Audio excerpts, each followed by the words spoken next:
السلام علیکم عزتمنو، امید لرم چې ټول به روغ جوړ به وئ. نن تاسو ته زه داسې خبریات شریک کوم چې د پښتو ژبې مشهور شاعر ضمیر خان ضمیر د ټرافیک د اسکیډنټ په حادثه کې وفات شوی دی. عزتمنو، دا دروغ دی او که رښتیا ټول معلومات زه تاسو ته په دې ویډیو کې درکوم. زموږ دا ویډیو د سر تر اخره پورې وګورئ چې تاسو ته پوره معلومات در ورسیږي. د دې معلومات نه مخکې زه تاسو ته دا یادګي کوم، تاسو که چېرې زموږ په دې چینل کې نوي وئ مهرباني وکړئ زموږ همدا چینل د سره سبسکرایب کړئ، خوا کې سره د ټلۍ نشان ووهئ. هر یوه نوې معلوماتي ویډیو تاسو ته په اسانۍ باندې در ورسیږي.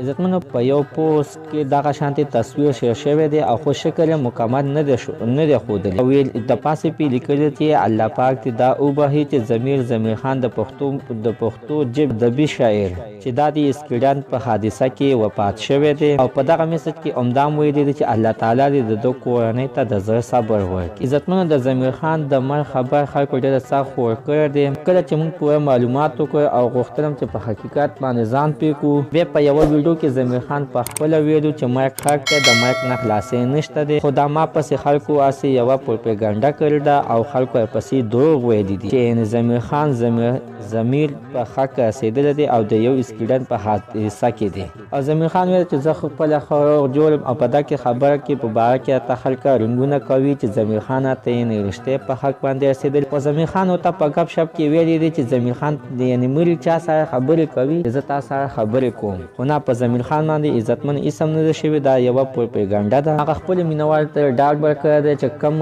کسان چې د ده په مرګ باندې غمجن دي هغوی ته یې میسج پرېښی دی او ورته ویلي چې زه خپله روغ جوړ یم او الله تعالی دې داسې حادثه نه راولي او په ما باندې هېڅ چل هم نه دی شوی. داسې خبرونه بیا خلک انټرنیټ ته خېجوي، ځکه عزتمن چې دا یو ډېر غلط کار دی. دې سره انسان ډېر سخت نو دا یوه پروپیګنډه ده. ضمیر خان ضمیر ژوندی دی او روغ جوړ دی. عزتمن، زموږ د نننۍ معلومات د دې ځای پورې د نوي معلومات دپاره د زموږ همدا چینل د سره سبسکرایب کړئ، خوا کې سره د ټلۍ نشان ووهئ چې هر یوه نوي معلوماتي ویډیو تاسو ته په اسانۍ باندې در ورسیږي.